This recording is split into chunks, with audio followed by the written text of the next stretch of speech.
It was a Thursday night in Columbus. The kind that used to mean something, end of the week, dinner together, some muted attempt at family. I'd stopped expecting warmth a long time ago, but I still kept the rituals. Table set, napkins folded, wine uncorked, even made her favorite potatoes, heavy with butter, too much salt, just the way she used to ask for them. Megan was home from her first semester at Kenyon. She sat across from me, buried in her phone, half smiling at something I wasn't invited to understand. Diana sat beside her, chin in hand, watching the steam rise from the food like it bored her.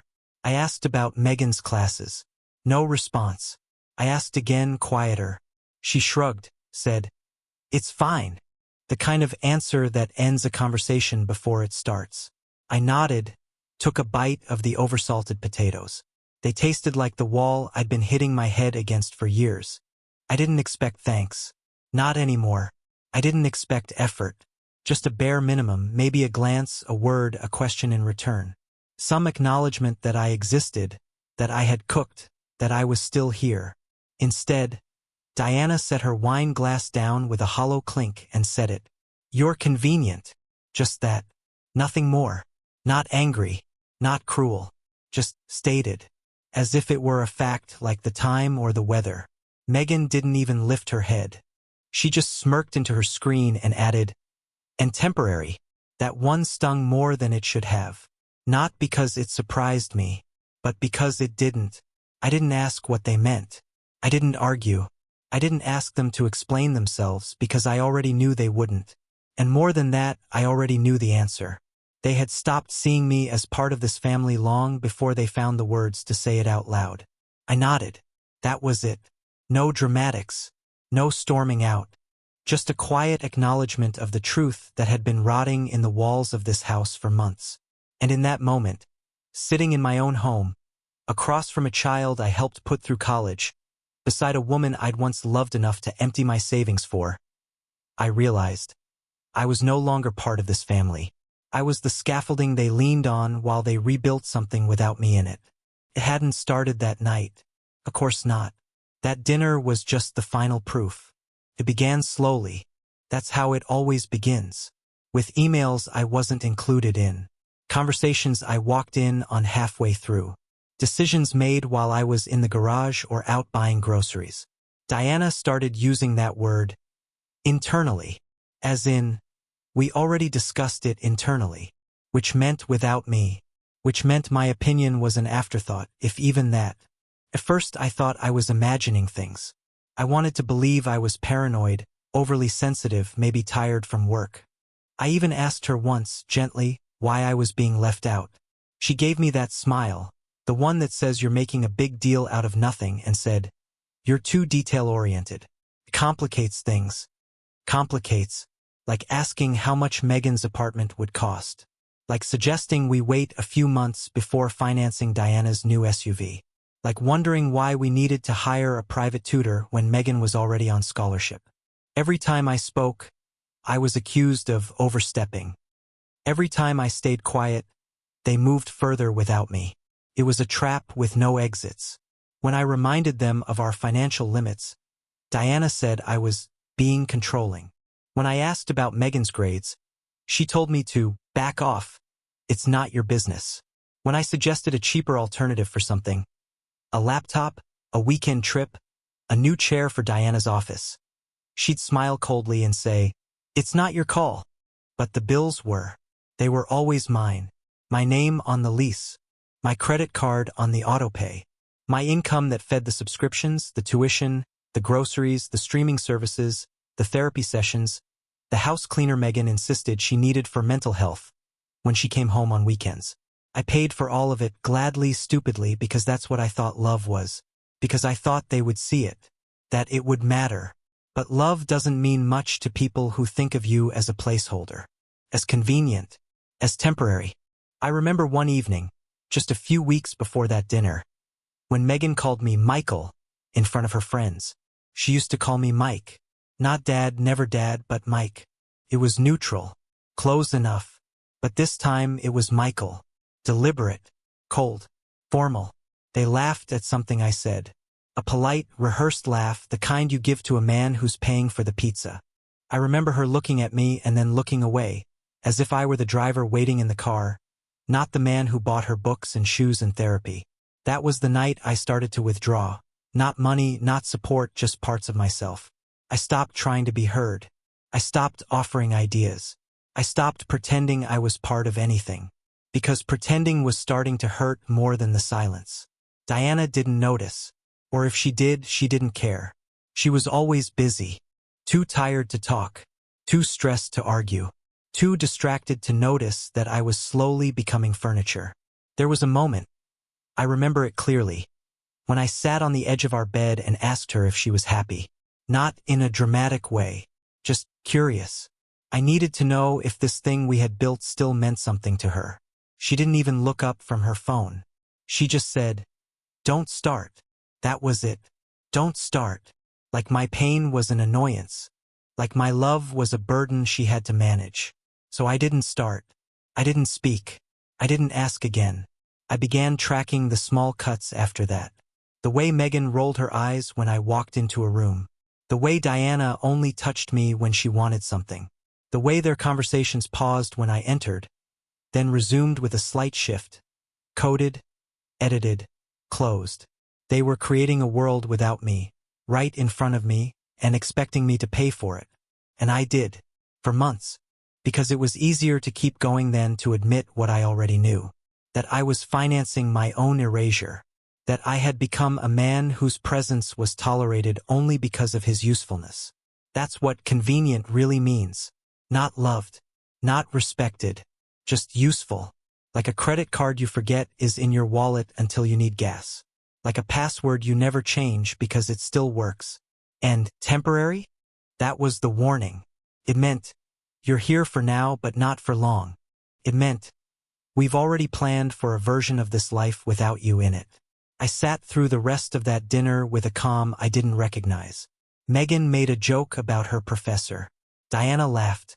I chewed my food and nodded and said nothing. I was already gone. Because in that moment, in that precise, brutal moment, I realized the truth I had been afraid to face. I was no longer a husband. I was no longer a stepfather. I was an employee whose job description had expired.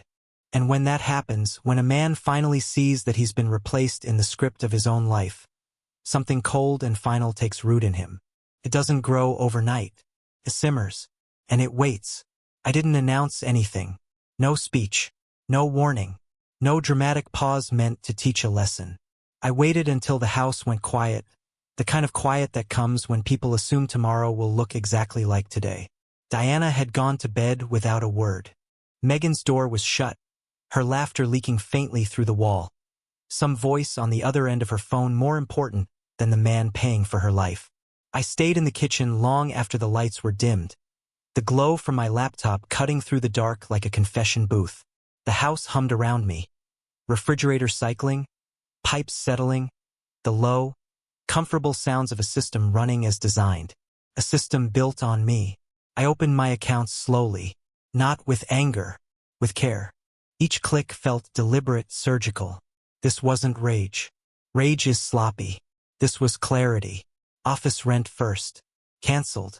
Megan's tuition transfer, the one scheduled for the morning, stopped cold. The 2 recurring payments Diana liked to pretend weren't tied to my name? Gone. Subscriptions. Services. The quiet drains that never get thanked because they're expected. Everything was under my name. Every signature. Every authorization. Technically clean. Legally sound. No theatrics. I didn't hesitate. Hesitation was something I'd exhausted over the years. Spent it on patience, on compromise, on pretending that being useful would eventually turn into being valued. That night, there was none left. When I closed the laptop, I didn't feel triumph. I felt still, like a man who finally stops treading water and lets his feet touch the bottom. I rinsed my glass, turned off the kitchen light, and went to bed. I slept. Not the restless half-sleep I'd grown used to, where my mind replayed conversations and unpaid respect. Real sleep, heavy, undisturbed. For the first time in a long while, my body understood that something was finally over. The first call came just after midnight. I didn't answer. Then another. And another. Diana's name lit up the screen, followed by Megan's. Then numbers I recognized. Offices, contacts, people who never called unless something was wrong. I let the phone vibrate itself tired on the nightstand. Voicemails stacked up fast. I didn't listen. I didn't need to. Panic has a sound. I'd heard it before, just never directed at me. Messages came in waves. Confusion first, then irritation, then something sharper. Accusations wrapped in questions. Demands disguised as concern. I turned the phone face down. At some point, Diana shook me awake. Her voice was tight, controlled in that way that meant she was trying not to explode. She asked what was going on. I told her we'd talk in the morning. Not because I wanted to avoid the conversation, but because the decisions were already made, and there was nothing left to negotiate. She stared at me like I'd broken some unspoken rule. Then she left the room, phone in hand, already calling someone else to fix what I had undone. I slept again. Morning came quietly, too quietly for a house built on motion. I woke up before anyone else, made coffee, sat at the table where the night before I'd been declared convenient and temporary. The chair felt different under me, like it belonged to someone who had reclaimed his weight. By the time the sun cleared the rooftops, the consequences had *N to surface. Accounts frozen. Payments rejected. Emails marked urgent. The version of reality they'd been living, the one where I existed only as background support, collapsed fast. Faster than I expected. Confidence drains quickly when it turns out it was rented. Diana came into the kitchen pale, phone pressed to her ear, whispering apologies to someone who didn't care. She hung up and looked at me like she was seeing the outline of a stranger. "What did you do?" she asked. I sipped my coffee. I stopped being convenient. That was when the tone changed. No more coldness. No more certainty. Just damage control. Megan came down next, eyes wide, phone clenched like a lifeline. She didn't insult me, didn't dismiss me. She asked if something was wrong with the bank. As if money simply malfunctioned on its own. By lunchtime, the language softened. Words like misunderstanding, overreaction, poorly chosen phrasing. Diana suggested we reset. Maybe talk things through calmly, like adults who hadn't already told each other exactly where they stood. But there are sentences you don't rewind. There are labels you don't walk back. Convenient, temporary. Those weren't mistakes. They were definitions. And once spoken, they changed the terms of everything. My phone kept ringing all afternoon. I didn't answer.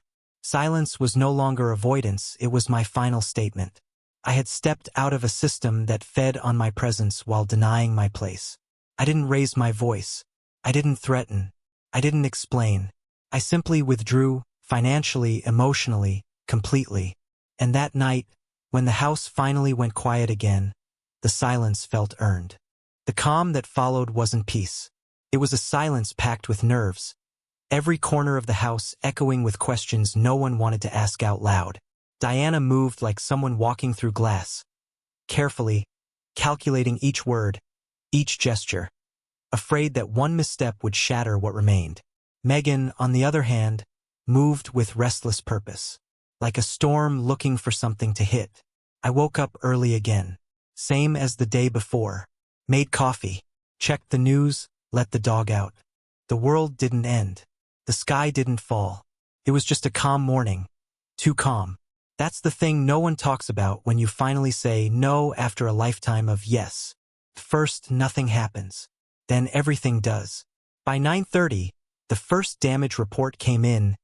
Diana on the phone with the university's billing office. I listened from the hallway. She used her softest voice. The one meant to charm receptionists and managers. The one that used to get results. No result this time. Megan came into the room, eyes already red. Whether it was from lack of sleep or panic, I didn't ask. She sat across from me at the table, the same table where she'd called me temporary. Her phone was shaking in her hand. Not from emotion, from notification overload. Unread emails stacked like bricks. "I think the tuition thing got screwed up," she said, not looking at me. I nodded. It didn't get screwed up. I turned it off. Her head snapped up. What? You said I was temporary. I listened. That's not what I meant, she said fast. It was just God. It was just a moment. No, I said, voice steady. It was a definition. You didn't slip. You clarified. Diana walked in mid-sentence, lips pressed into a line. We need to talk, she said. Not a request. Not a suggestion. The old tone, the one she used when she still believed she was in control. I gestured to the chairs. Talk. She stayed standing. This isn't healthy. You're punishing everyone over one comment. One comment, I repeated. Right? She kept going. We've built a life together. Megan's education, the house, the business, you've been the foundation. But this is reactionary. No, I said. This is correction. Diana opened her mouth again, but I held up a hand. I was done being interrupted, done being gaslit into thinking silence was maturity. That compromise meant surrender. You want to know what this really is? I asked. This is the first time I've acted like the man you pretended I was. Not the wallet. Not the handyman. The man. The one with boundaries. Her face shifted. She didn't like that word, boundaries. That was supposed to be hers. Her line. Her rules. I never asked you to pay for everything, she snapped. No, I agreed. You just never stopped me. There it was. The thing that cut deeper than any insult. The passive betrayal. She never demanded I sacrifice, but she never refused the benefits. Never stopped the flow of cash, time, attention, labor. She just let me give. Again and again. Until I was a shadow clinging to a checkbook. Megan's voice cracked. I can't lose my classes. I've worked too hard. You called me temporary, I said, not unkindly. So talk to the people you consider permanent. Ask them to step in. You know they won't, she whispered. I didn't answer. There was nothing left to say. That realization had to hit on its own. And it did slowly, brutally. The panic began to morph into desperation. Megan paced the living room for hours. She called the registrar's office, her advisor, her biological father. I could hear her in the guest room, voice shrill, trying to string together words that sounded adult. Nothing landed. At one point, she marched into the room with her phone on speaker. Her father's voice echoed flatly. Tired, uninterested, full of canned phrases about how he'd look into it and see what could be done. That was when the tears came. Real ones. I can't believe this, she whispered when the call ended. He doesn't even care. I didn't gloat. I didn't remind her of the choices she made. I just watched as the safety net she thought was made of blood vanished under pressure. That afternoon, Diana made lunch. Her way of making peace, chicken salad, freshly toasted bread, the works. I sat down, not to eat, to observe. She poured water, sat across from me, waited for the right moment. I spoke with the bursar's office, she said, cutting to the point. They'll give us a few days to make the payment. It's not too late. I nodded. I think we should sit down tonight, work through the finances together, figure out what's next. She was trying. I'll give her that. The tone was softer, less entitled, more uncertain. I'm not paying it, I said. A long silence. I didn't ask for you to be erased, she said finally. That was never my intention. I know, I said. That's what makes it worse. She flinched. I don't think you understand what you've done, I continued. It's not about money. It's about being told to my face that I'm useful, not valued. That I can fund a life I'm not even allowed to be part of. That I can be insulted and still expected to provide. I was angry, Megan said from the kitchen doorway. I didn't mean it. But you believed it, I replied. And that's what matters. I stood, pushed the chair back. You don't get to spit on the man carrying you and then ask him to keep lifting. Megan looked away. Diana didn't speak. That night, the house was hushed again. Not the kind of hush that comes from peace. The kind that comes from realization. From weight pressing down on people who've never carried anything themselves. I sat alone in the living room. No one joined me. No one asked what I was thinking. The next morning, I logged into the accounts one last time, not to restart anything, but to check. I wanted to see what they would try. Whether Diana would attempt to relink the accounts. Whether Megan would text me pretending nothing had happened. Neither did. What I found instead were attempts to route around me. Diana had tried using her card. It bounced. Megan had called the financial office again. Still no resolution. They were scrambling, spinning in circles, trying to solve a puzzle they never learned to build. They were looking for a reset button. But this wasn't a reset. It was an ending. And the longer I stayed silent, the louder that truth became. They had thought I was permanent, a default setting, an institution. But they forgot something critical. Foundations can crack. Support beams can collapse. And when the load is no longer yours to carry, you let go. That's not revenge. That's physics. The final thing I gave them was silence. Not as a punishment, as truth. You don't shout through a closed door once you realize they bolted it from the inside. After that last breakfast, Diana pacing, Megan whispering into her phone, I left. Not forever. Just for the day. I needed to breathe outside the house I had paid for but no longer belonged in. The walls were familiar, but the voices inside had shifted. My name wasn't spoken anymore. Only implied, in the tension, the blame, the crumbling systems they still thought I might fix. I went for a long drive. No destination. Just asphalt, cold sunlight, and the kind of silence that doesn't ask anything of you. I didn't check my phone. I didn't call anyone. I let the engine hum beneath me, steady and indifferent. Somewhere past the old Easton Mall, I pulled into a diner. One of those places with chipped mugs and old waitresses who know when a man wants to eat in peace. I ordered black coffee and eggs. Sat by the window. Watched people come and go. Parents with kids, contractors on break, retirees with nowhere else to be. No one expected anything from me there. No one asked me to solve their life. It was the first meal I had eaten in months where I wasn't silently seething behind a mask of responsibility. No one rolled their eyes at the way I spread the napkin. No one corrected the way I ordered. No one was disappointed that I dared to speak. It was quiet, and it felt like healing. Around noon, I finally checked my phone. 15 missed calls. 3 voicemails. Dozens of texts. From Megan. I talked to the bursar again. They're gonna drop me if I don't pay by Friday. Can we talk? Please? I didn't mean it like that. This isn't fair. You're the only one who's ever helped. I'm sorry. From Diana. Call me. We need to be adults about this. Don't throw away everything over a sentence. If you want to punish me, fine. But don't take it out on her. This isn't you. Michael, answer the phone. But it was me. For the first time in years, this silence, this stillness, this refusal was me. The man who had finally decided his self-worth wasn't going to be measured in what he provided. I didn't reply. I paid my bill in cash and left a generous tip. Then I drove out to a park and sat on a bench, watching the wind roll through the trees. The world moved on, unaware that a household 40 minutes away was collapsing in on itself. Not from violence, not from neglect, but from truth. They couldn't function without me, and they hated that. By evening, Diana's tone had shifted. The texts became sharper. I don't know what you're trying to prove. You're acting like a child. Is this about control? You've always had issues with being respected. If you think silence is noble, it's not. It's cruel. There it was.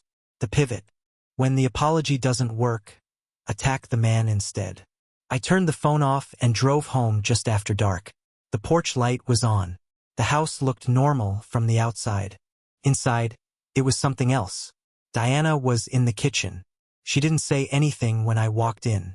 Just looked up, startled.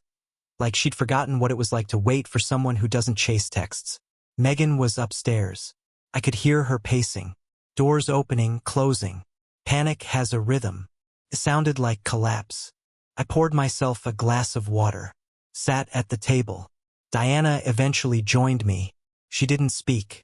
Just sat across from me with that weary face that once passed for concern. Now stripped of all its leverage. I'm not going to beg, she said finally. I know, I replied. Silence again. I just don't understand why you're choosing this hill to die on, she said. This isn't a hill, I said. This is the ground. The real ground. After all the illusions fall away. She looked at me like she didn't recognize the man sitting there. Maybe she didn't. Maybe she never had. Maybe she only saw the version of me that worked late, paid the bills, stayed quiet when disrespected, and smiled through holidays where no one remembered I existed. This isn't who you are, she said again, softer this time. I know, I said. It's who I became. And then I stood up, left the room. No fight, no explosion, just exit, clean and final. That night, Megan knocked on my office door. Michael! Her voice was small. I didn't answer. The doorknob turned, but the door was locked. She waited for a moment, maybe hoping I'd come to her, then walked away. Her footsteps were heavy, not angry, resigned. At midnight, the phone started again. A last push, a final flurry, voicemail after voicemail. Megan crying, Diana pleading.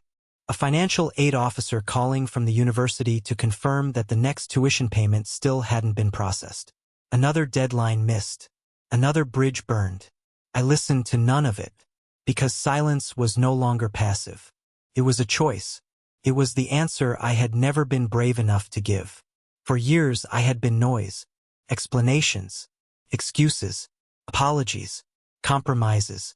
Now I was silence. And in that silence, they could finally hear everything I'd been saying all along. The next morning, the storm came. Megan at the bottom of the stairs, suitcase in hand, eyes puffy. Diana hovering behind her. Both looked at me like I was holding a detonator. I'm going back to campus, Megan said. I nodded. You're not going to say anything? She snapped. I sipped my coffee. Diana stepped forward. Michael. I stood, walked to the window, looked out at the lawn I mowed every Sunday for the past 6 years. Looked at the car I bought, the bricks I laid, the home I built for a family that never saw me as anything but a vendor. I turned back to them, calm. You made it clear, I said. I'm temporary, so consider this my expiration. Megan's face cracked. She turned, stormed out. Diana hesitated. For a second, I saw something in her eyes. Not anger, not sadness, regret, but too late, always too late. She closed the door behind her. The house fell quiet again. That evening I cooked dinner, alone. Ate at the table without small talk, without sighs or side glances. Washed the dishes, turned off the lights, went to bed. No one called that night. They had finally understood. The system had shut down. The account was closed. The line had gone dead. And all that was left was the echo, the space where a man used to be, before he decided silence wasn't a threat. It was a boundary. And the question I leave you with is this. When silence is the only thing they can't ignore, was I cruel to give it to them? Or was it the only truth they'd ever listened to?